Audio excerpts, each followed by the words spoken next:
Hello, welcome to the seventh episode of Kuya Talks. Joining with me today is a wonderful guest. He was here from the first episode, Jonithan Nguyen. Welcome to the Kuya Talks podcast. Hello, everybody. It's nice being back here.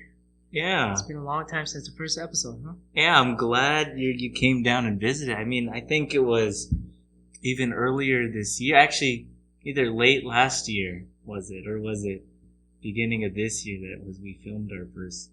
I think late last year. It was almost late, a full year. A full year, almost. Yeah. So I think we've come a long way. When you look back at our first episode, you were going through maybe more than we were giving out. I mean, our first episode, we just talked about how you were going through getting ready for the military, but also we talked more about our coach and how he was a good mentor for us. Oh, definitely. But so the biggest thing that was cool when you came back is how much you've changed by being in the military and your experience through that. So let's let them know like what you were up to in that time. Well, life before the military was quite difficult, even during the times of like the starting of like beginning COVID and everything. I felt like I had no sense of direction and like didn't know what to do. I was literally a couch potato, and I just didn't know what I was doing at all. So I remember back in high school. Yeah. When what are you going at? What are you going at? We had a dream that we were gonna go to the join the Air Force and I assumed that we're all not gonna go, of course, but it was just a dream, like us, like kids having dreams, you know. Yeah. And sometimes dreams don't, all dreams don't come true. We always make new ones, you know. Yeah. So definitely, but as soon as I thought about that, I decided to join the military, you know, the Air Force, which was one of the best decisions, but also the hardest one because of how COVID and the military had there was a lot of things to adjust in there because there's things that we were not allowed to do during the times of training, and there's things that we did do during the times of training. Of course, I'm not sure if I'm able to disclose this, but I think I am actually because I've seen a lot of videos on it. But yeah, during the time of military training, I've a lot of the people, the drill instructors, they're not called drill instructors, they're called MTLs, military training leaders. So those the MTLs were the ones that mentoring us during the time of basic military training, and through the training and process that I have learned to create habits. These habits were like waking up early, making your bed, small habits here and there, shaving every single day. Those small habits continue to add up for the 8.5 weeks I was trained there. Yeah. So with these habits, I feel like we are trained to continue those habits. If we continue those habits with consistency, we will make it as a lifestyle. So they set you on a new routine, right? Essentially, and then with the routines that set in, you create discipline. And I feel like discipline, again, from the first episode, we talked about how discipline was great. Yeah. And going back to this again, the military helped me with discipline and habitual routines that I set in and continue on. After basic military training, I went to tech school. I'm a medical lab technician, which is a 13-month tech school. I don't know if it's exactly 13 months, but it was a long time. That's long. Yeah. I spent 4 of my months in Texas Fort Sam, doing just the knowledge base seeking. So where I get to learn about what a medical lab tech is and what type of tests we do within the lab, of course, right? Yeah. Once I finished all that, I at first by Fort Sam, I had that little bit of freedom that was given to me just be able to do things on my own instead of like having a set routine to go to. You're forced to like work out, of course, doing PT like almost every day, basically. Yeah. But as for Fort Sam, when I reached there, we only did it like, since they closed off COVID, it was self PT only. So they started self PT only, which like a lot of the students in Fort Sam didn't do PT, of course, because they were lazy around playing video games or doing other stuff instead of that. Well, I for one wanted to better myself, to continue bettering myself each and every day, of course. So that's why I remember reading about Jocko Williams, right? Willings. Yeah. My bad. I'm sorry about that, Jock. Like how he wakes up 4 a.m. Yeah. And towards my second month of staying inside, of the 4 months I stayed at Fort Sam, I started to wake up 4 a.m. and just go to work out. Because since the gym only opens from Monday through Friday, I didn't get to work out Saturday, Sunday, which were my rest days only. But Monday through Friday, I first created the routine of waking up 4 a.m. Because things to start a good lifestyle, I feel like it starts from waking up early and start making your bed. Yeah. So I feel like that helped me a lot, just to get started on my day, because with waking up 4, I have this big amount of time to do what I need to do in the day. So basically, how my set routine was like back in Fort Sam, Texas, was like 4 a.m. I wake up, I start doing my warm-ups and stuff, and then 4:30 I start eating breakfast, like a small like pre-workout kind of meal. Yeah. And then at 5 the gym opens. That's usually the time I work out, and then I work out to like 6:15. I go down to the DFAC usually, all sweaty. You're not allowed to do that, but I just go grab real quick like 4 boiled eggs, and then go straight back to my room, shower, and then get ready.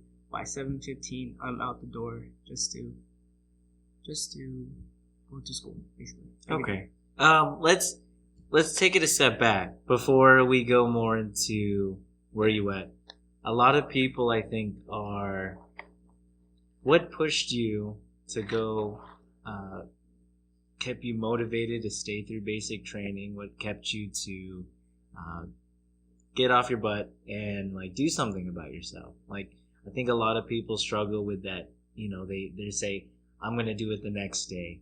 Like tomorrow's the day I start dieting. Tomorrow's the day I be my better self. But then usually, it's always pushing and procrastinating. Like, what do you think was the biggest motivator to you to really say, I need to do something different in my life? Because that's something I wanted. Like, I think. Let's see. Well, the how I conquer the fact of like motivation self-driven, like how to like conquer like, I'll do next day and tomorrow. I told myself, whenever there's a day when I don't want to wake up at all, is a day I will have to wake up. I have to continue pushing on. It's a really weird thought to think, but there's days like I don't want to wake up, but it's like, no, I have to wake up, and I push through myself. I basically have to I have like this paper that I always have inside my wall that I post up like of goals that I want to reach by the time I reach next year, which is like in a couple days. That's crazy. Yeah. Tonight. I know. Oh yeah. Yeah, no, you're good. All right. But no, I mean, like, if it really to kick in, yeah. Yeah. So I felt with the goals I've written down, and I see it every day, it reminds me that I started somewhere and I continue on driving to where I want to be. And the fact that I got so far from the military to here right now with there, I can't stop. Yeah. If I stop right now, then all the efforts that I had before is just worthless. Yeah. So I feel like don't stop, because yeah, and the biggest thing, even from the last episode I did with James on Kuya Talks number 6 was just that people find it very interesting. Like, how can you eat like this kind of food, like all these healthy foods every day, or how can you? And it's just like practice, just keeping the same routine. It's just that you get to a point where you eat so much healthy food that really you can't see yourself eating anything, unhealthy, like junk food. You'll just think like, no, I could do better, and you really, just to me, it was very eye opening just to see how habits. I've heard that quote before that you were saying. It was like a commanding officer giving a speech at a graduation, and he's talking about making your bed. It adds discipline, it adds routine, and no matter if you have a good day, you even have a better day because you come home and your bed's already made. If you have a totally crappy day, you come home, at least your bed is made, so you can have a good day the next day. I wish I knew his name so I can give him props, but I see it all over, like any influential Instagram post. But so before going more into like routine and stuff, like what kind of person were you trying to? What was probably your biggest struggle of dealing with?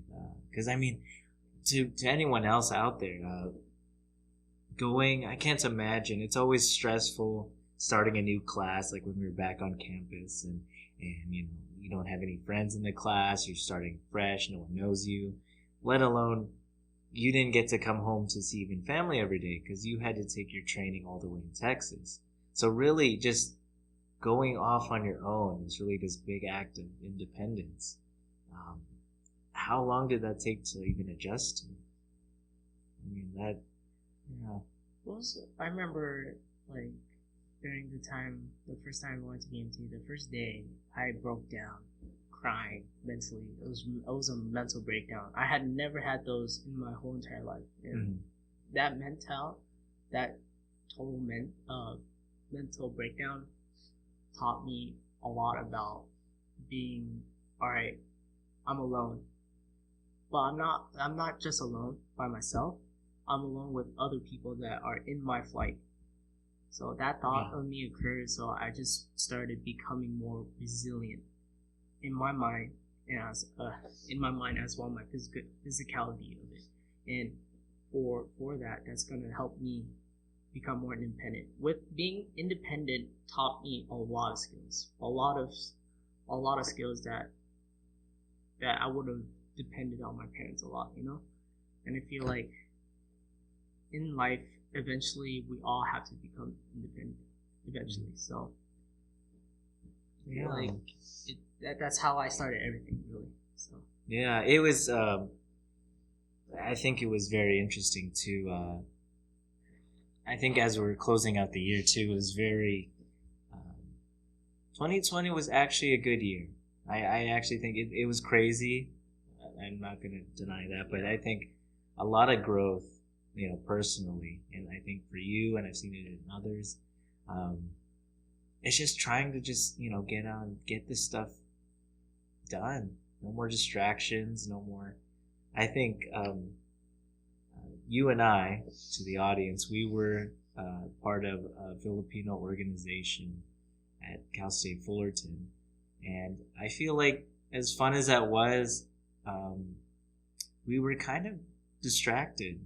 We were kind of letting ourselves, we weren't really focusing on what we needed to get done.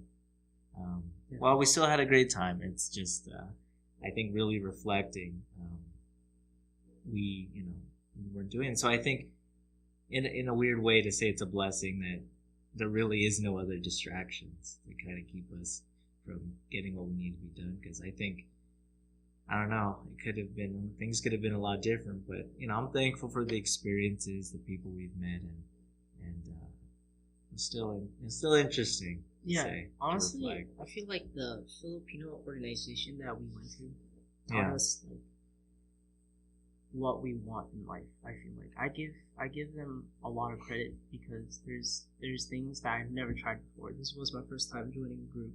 Yeah.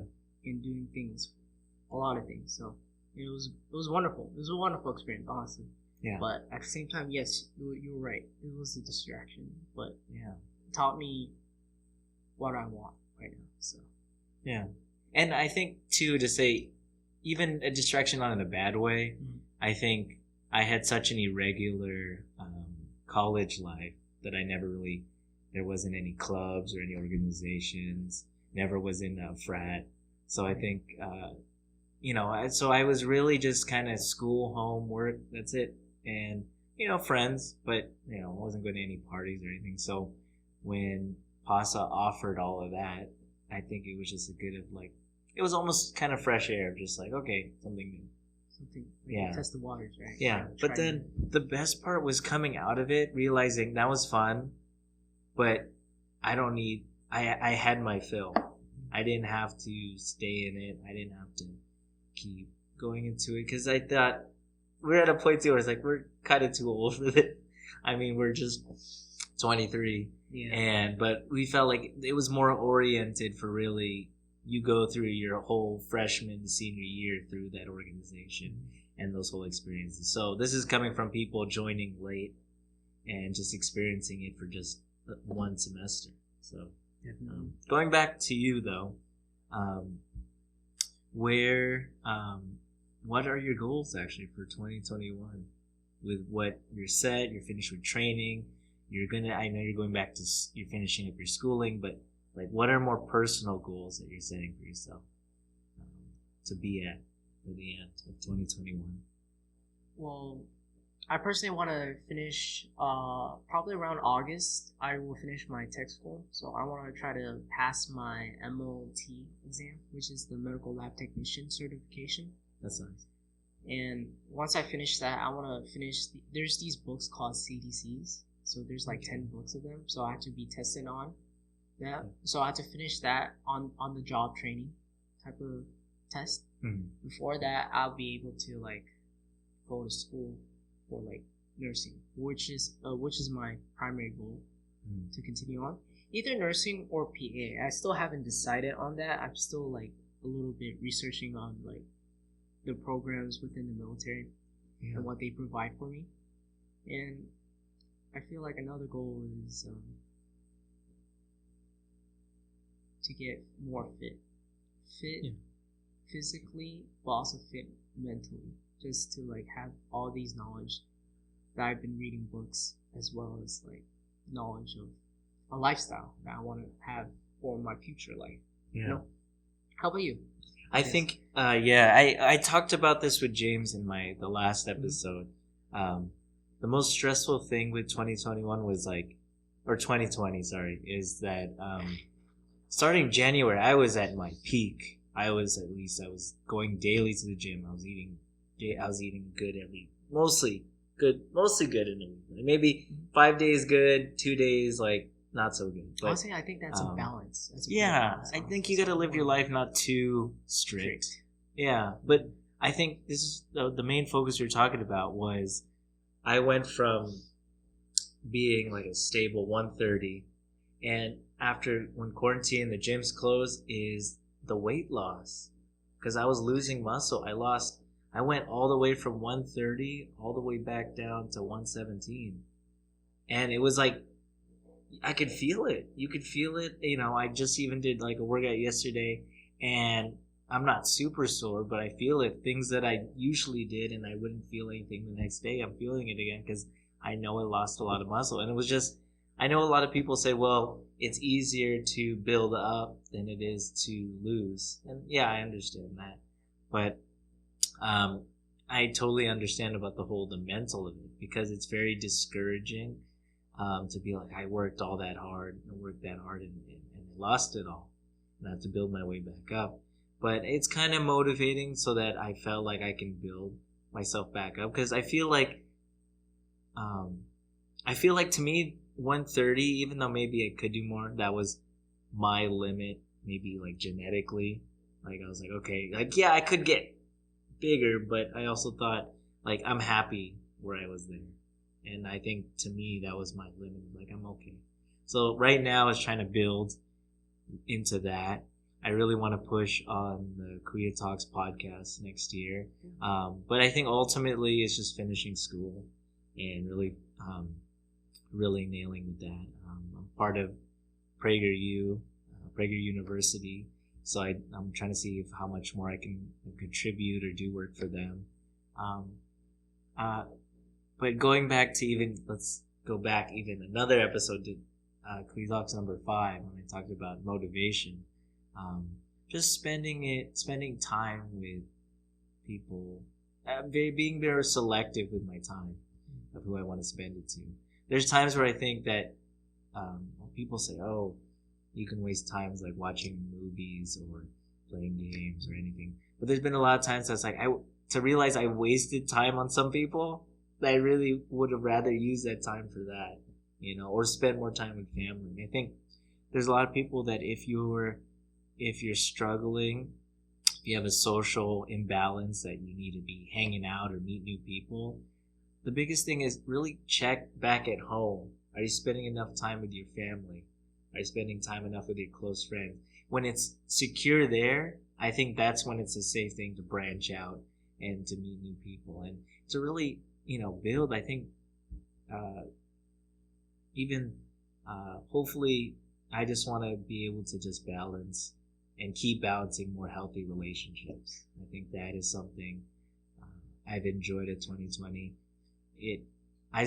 Even with COVID, I've spent more time with my grandparents this year of just visiting them and seeing them, and than I ever did any other year, because I just feel like that to me is valuable. There's no, I wouldn't want to spend my time any other way.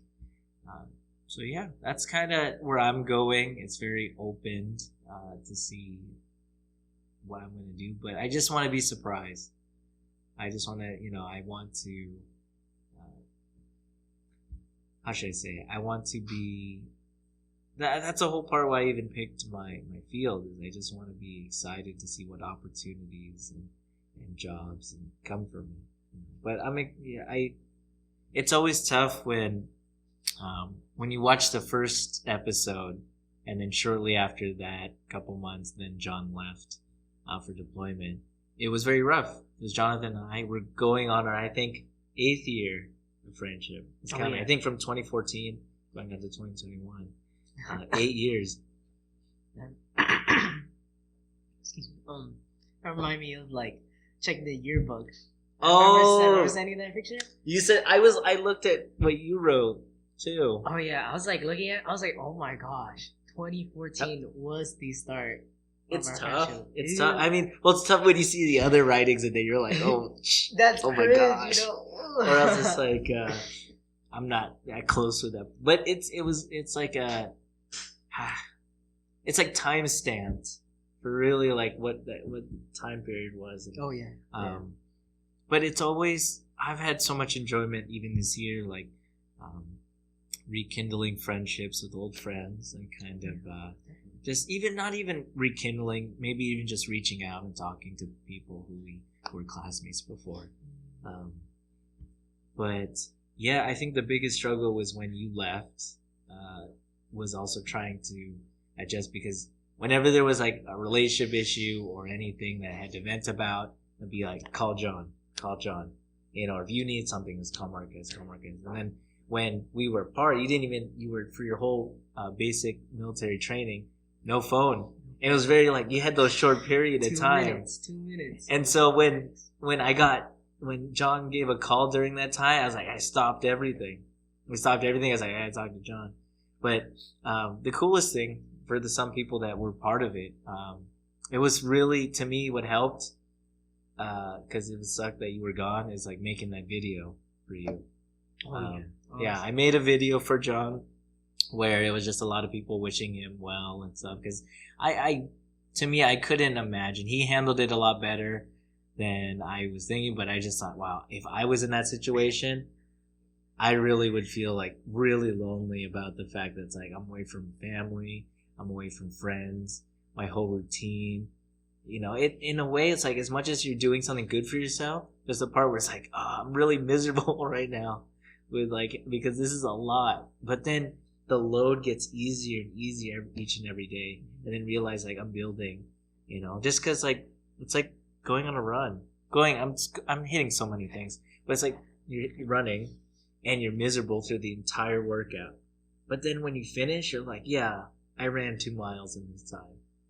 I did this long duration workout. I burned this many calories. I mean, you can appreciate it later, but in the moment, sometimes it really sucks. Yeah, It but really sucks. after running 2 miles and you do it again and you Yeah. do it again, it does get easier. Yeah. It really does. Yeah. But yeah, so it's just building. I think a lot of people too. They going into the next year. I think a lot of people want this, they want that, But I think too, it's just remember at the end of the day to remember to make sure that you're fully built and ready for those kind of things too. I say for a lot of people who want to go and they're like, I really want to be in a relationship next year for 2021. I want to, and I just say, is everything in order with you to go into that? Did you handle all your problems from the previous one? Are you financially stable? Are you going to, I think a lot of people don't, really think about that. And then also, even going into it more, a lot of people don't really realize that they're like, I want to meet the right guy or I want to meet the right girl. But you're going to the wrong places to find them. I 100%, even though while it's a great way to talk and meet new people, really dating apps aren't the best. Honestly, I think it's just a great way to keep up conversation and just meet new people. But that's solely it. I'm totally against the whole hookup culture, to be honest.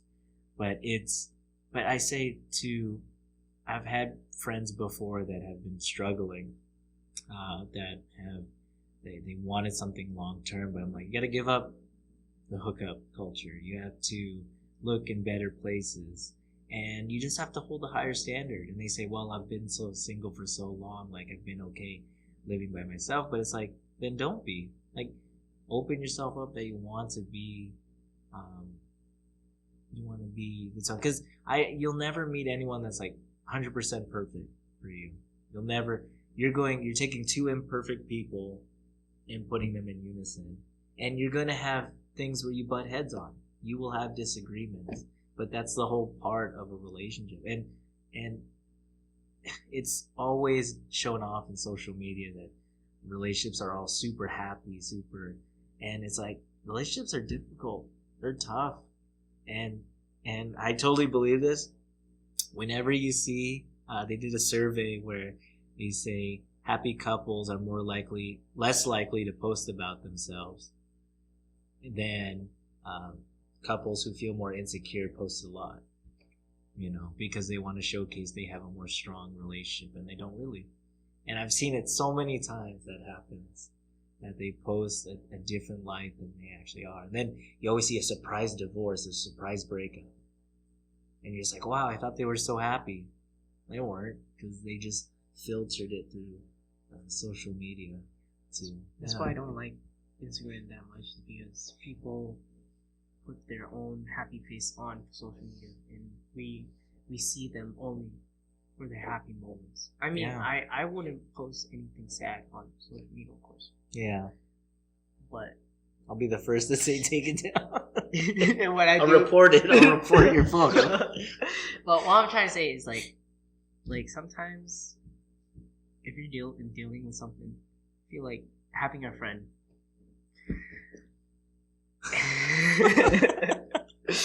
Like, that's why Marquez was that friend that I always go to and talk to them every time that I had a problem, especially during time in the military. That 2 minutes brought me up and continue on that military training, because of those 2 minutes of just talking just a little bit gave me that motivational drive. I feel like it's the people that you hang out with definitely will continue motivating you to get you into better places. Trust me. Like, I felt like you were the only friend out of the whole like I have friends in the military too, but honestly, sticking with the 8 year relationship and still going strong. Thank you, man. Oh, well, I Honestly, appreciate it. Well, yeah, that is something that is always there's so many stories I can go into about it, but I think yeah, ultimately that your true friends are the ones like you can look at someone's group and you could see how they're going to turn out. It sounds crazy to make that kind of assumption, but really, if you don't have a group that's really pushing on your dreams, challenging you to reach new heights, or just trying to see that, trying to motivate you to be a better person, those aren't true friends. Like, and I know it's very difficult that there's some people, and coming from someone who used to be a real like people pleaser, trying to always make everyone happy and realizing, hey, it's unrealistic. It's coming from the fact that it's like, yes, there's a lot of people you may care about, and it is very exhausting to try to reach out to each and every one person and trying to make sure they're okay. But it's really coming back to say, um, it's kind of a hard balance, because it's kind of sometimes just the act of reaching out could brighten someone's day and really like, hey, I'm glad they were thinking of me. Like, I was going through a tough time. I didn't realize that person cares about me more than I thought. But then there's another thing where it's like, don't exhaust yourself too much to always try to do that for everyone, because there are people who are generally in your close circle, family and friends, that are on you to be a better, and you should spend the most time with them too, because they're going out of their way.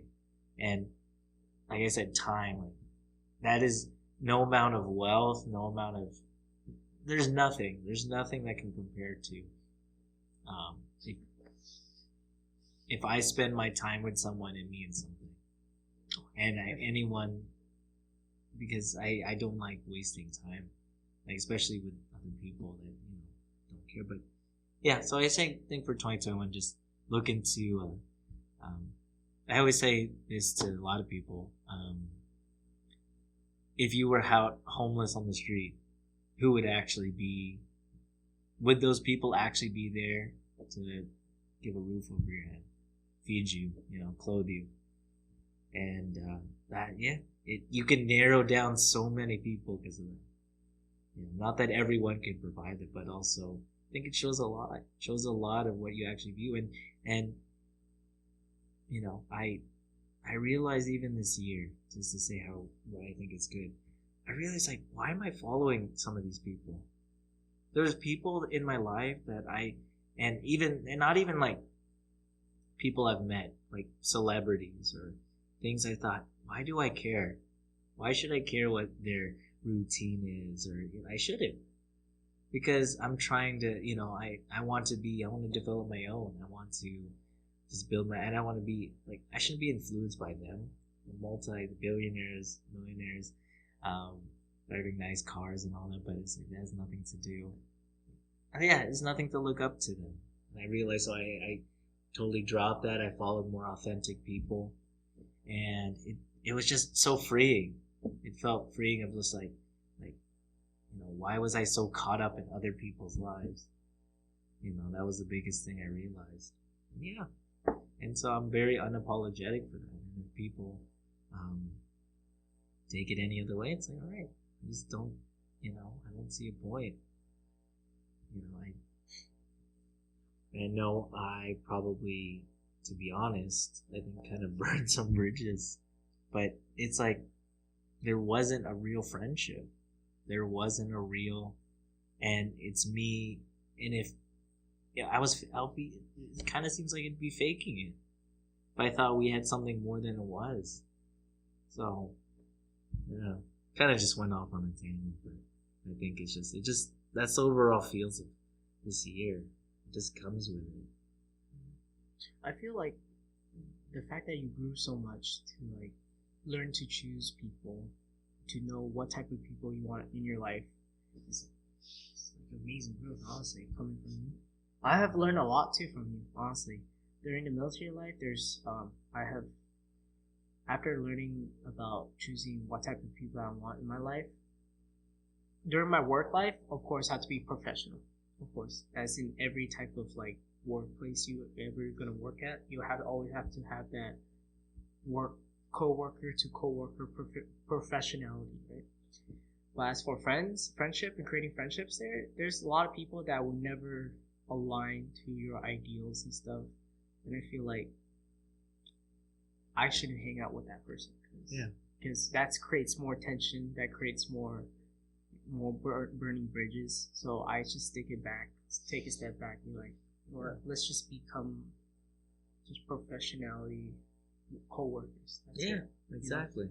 Yeah, that's when I go to work. It's solely on the sense of just get the job done, and I don't really get into any of the gossip or anything. It's just do my work, go home, creating boundaries. Right? Yeah, exactly. And really, I think a lot of people just realize it's like, just look at some of the people you follow and really like, are you gonna hang out with them? Are you really gonna be so invested, or are you just because it grows on you. It grows on people because people get the idea. It's like, I'm not being invited to these things. I'm not part of these groups, and realize you're not. And these people don't really care to even invite you anyway, or really, keep you active in their life. So why are you liking their posts, commenting on their stuff, that you're some great friend to them, when deep down you don't really have that connection with them, and they know it too. But you're just following each other out of a mutual, we met over in this organization, or we briefly ran into each other. We had one class together. But I can't, I guess that's, that could be a whole other thing, or just, talk about. But overall, I think closing remarks to the camera, what would be your advice to the person? Imagine you're talking to the person you were before you went to BMT. What would you say?